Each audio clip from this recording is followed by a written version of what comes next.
Hello everyone and welcome back to SK Manike Center. Today we are once again back with another topic and आज का topic is again yet different which is one of the most asked कि इस पे video definitely होना चाहिए and that is कि how to speak English. अब यहाँ पे जब इंग्लिश की बात आती है I'm not obviously gonna tell you कि कैसे आप अपनी vocabulary improve कर सकते हो या फिर अपना grammar improve कर सकते हो.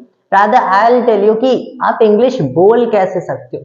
And this doesn't necessarily mean you are very good with grammar. Indeed, I myself, जैसे many of you already might be knowing कि पहले मैं English literature की field में था, but I have never been a fond of English grammar. And indeed, English grammar doesn't even suit me at all. And yet, I'm able to talk properly in English. In fact, I feel better when I'm speaking in English than in Hindi, and that is obviously due to my home environment. कि I've always been speaking English ever since the beginning. तो यहाँ पे I am gonna tell you आप exactly English बोलोगे कैसे अगर आप English से बहुत ज्यादा फैमिलियर नहीं हो. एटलीस्ट अगर आप इंग्लिश बोल नहीं पाते हो, that is the reason. If you are that is the thing, if you are not able to properly communicate to people, so how are you going to do that particular thing. तो will not discuss about anything about grammar. And you have to understand कि grammar also doesn't matter at all. Grammar English बोलते वक्त matter नहीं करता है. जैसे जब आपने हिंदी सीखा, आपने कैसे सीखा?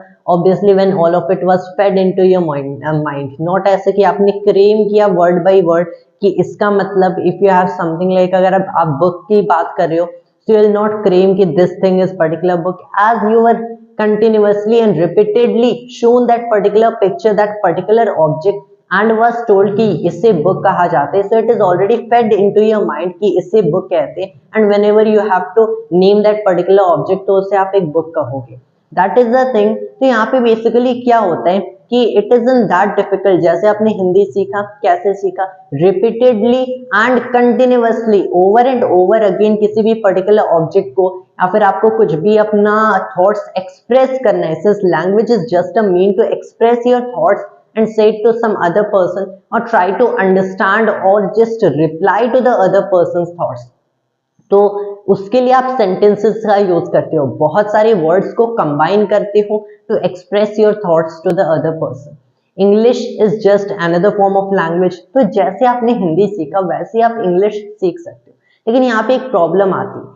हिंदी सीखते वक्त तो all around us all these people fed everything in our brain. तो हिंदी सीखते वक्त that was not such a major problem, क्योंकि आपका पूरा इन्वायरमेंट में most of the people Hindi बोल रहे थे. इंग्लिश में many persons might face such difficulty if you are from a rural area, कि वहां पे लोगों को इंग्लिश नहीं आती है. And this is indeed a major problem कि अगर आपके इन्वायरमेंट में देर आर नॉट पीपल जो कि इंग्लिश में रेगुलरली आपसे बात करते हैं, in that particular case you will have to work hard. क्योंकि अनलाइक हिंदी जो कि ऑब्वियसली ऑल अक्रॉस इंडिया लोगों को आती है, which is our official language, तो इंग्लिश में not everyone can talk in English. उस केस में आप क्या कर सकते हो? उस केस में what I will say is you have to practise on your own. Obviously आपके पास कोई ऐसा नहीं है जिससे आप इंग्लिश में कम्युनिकेट करोगे, आपको खुद ही प्रैक्टिस करना पड़ेगा. खुद प्रैक्टिस कैसे करोगे? यहाँ पे आ जाती है बात डिफरेंट मीन्स की to learn English. Again I am telling, grammar उतना ज्यादा इंपॉर्टेंट नहीं होता है. कॉमन सेंटेंसेस फ्रेज करना सबको आता है. How to speak it fluently, किस टाइप के सेंटेंसेस आपको किस सिचुएशन में यूज करने, ये आपको नॉट बाय क्रेमिंग इट और not by looking at dictionary. ऐसा नहीं है कि आप बस डिक्शनरी खोल के बैठ जाओगे, will be learning words over and over again. आप कोई भी वर्ड बार बार क्रेम करोगे. सो ऐसे आपको इंग्लिश नहीं आती है.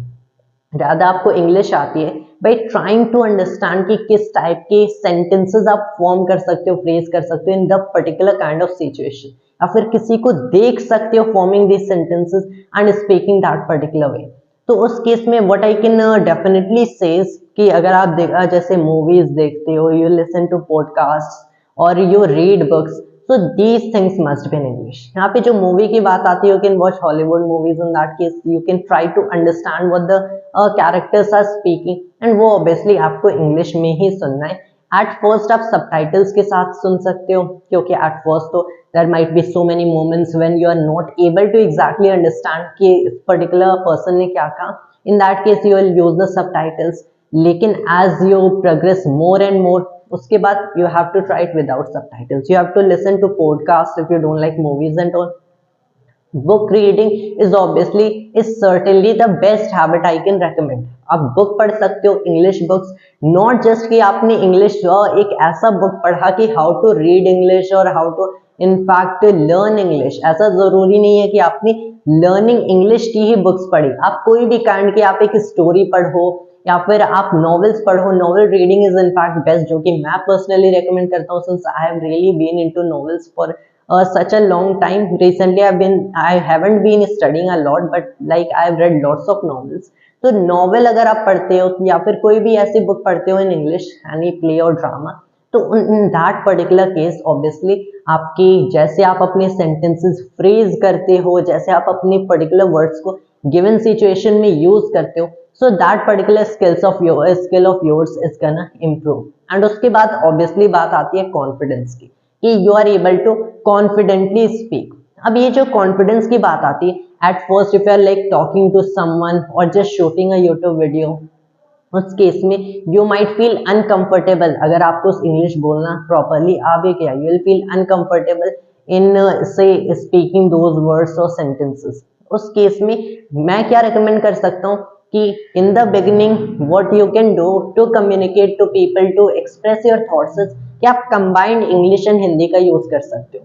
एंड अगर आपको बहुत ही बिगिनर लेवल पे देखना है, so what you can do is just speak in Hindi, उसमें इंग्लिश के वर्ड्स आप इनपुट करने की कोशिश करो. Then you can go to a more advance level, something like आपने कुछ सेंटेंसेस बेसिकली हिंदी में बोला, कुछ सेंटेंसेस इंग्लिश में बोला, so try to make of a combination. एक कॉम्बिनेशन बनाने की कोशिश करो जहाँ पे कुछ चीजें आपने हिंदी में बोला where you are not able to properly speak it in English, and कुछ सेंटेंसेस इंग्लिश में. तो इस तरीके से somehow you'll be able to properly communicate with people and try to increase the uses of English in your sentences day by day as you progress more and more. Obviously जितने ज्यादा words आप सीखोगे you can use it, but you have to remember कि कभी भी words को ऐसे cream नहीं करना है by taking dictionary and you'll just cream memorize all these words. rather आपको सोचना है कि किन situations में कौन सा word use करोगे, and in fact it is best to just take up the situation and try to understand इसमें आप कौन कौन से word use कर सकते हो. like you are in any given situation, say you are trying to study, तो study से related कितने terms होंगे जो कि English में आप use कर सकते हो. you have to try to learn that. so not just आपने डिक्शनरी खोल के बैठ गया, trying to learn everything that is इस पूरे यूनिवर्स में जितनी भी चीजें होना, एटॉमिक सब एटॉमिक लेवल, या फिर कितने काइंड के टर्म्स होते हैं, कितने वर्ड्स होते हैं इंग्लिश में. It doesn't actually happen that way. Rather आप जो भी काम कर रहे हो in that particular thing, try to phrase sentences in your mind की जो आप कर रहे हो, जो आप करने वाले हो, और प्लानिंग योर रूटीन वो भी just right in your mind in English. And obviously practice matters a lot. So in that case अगर आपके पास एक्चुअल में कोई है जिससे आप कम्युनिकेट कर सकते हो and try to understand and speak English, that is obviously a very good way. That way you can practice more and more. वरना if you don't have, in that case you can stand in front of mirror and आपने कोई भी book पढ़ा, कोई भी novel पढ़ा या फिर कोई मूवी देखा, so you can repeat those sentences और जो भी उसमें हुआ word in that particular story or that particular piece of fiction, उसमें जो भी हुआ you can try to repeat that or you can narrate the story. This is a very good thing कि आप उस story को narrate करने की कोशिश करो and in your own sentences. That way your speaking skills are definitely gonna improve. The rest is all about practice and consistency. कितना consistent हो you are toward learning English. So that is basically the general process कैसे English सीखा जाता है. And that this was basically such a short video as it is not one of my regular physics videos. But that was all for this video and thanks to you all viewers.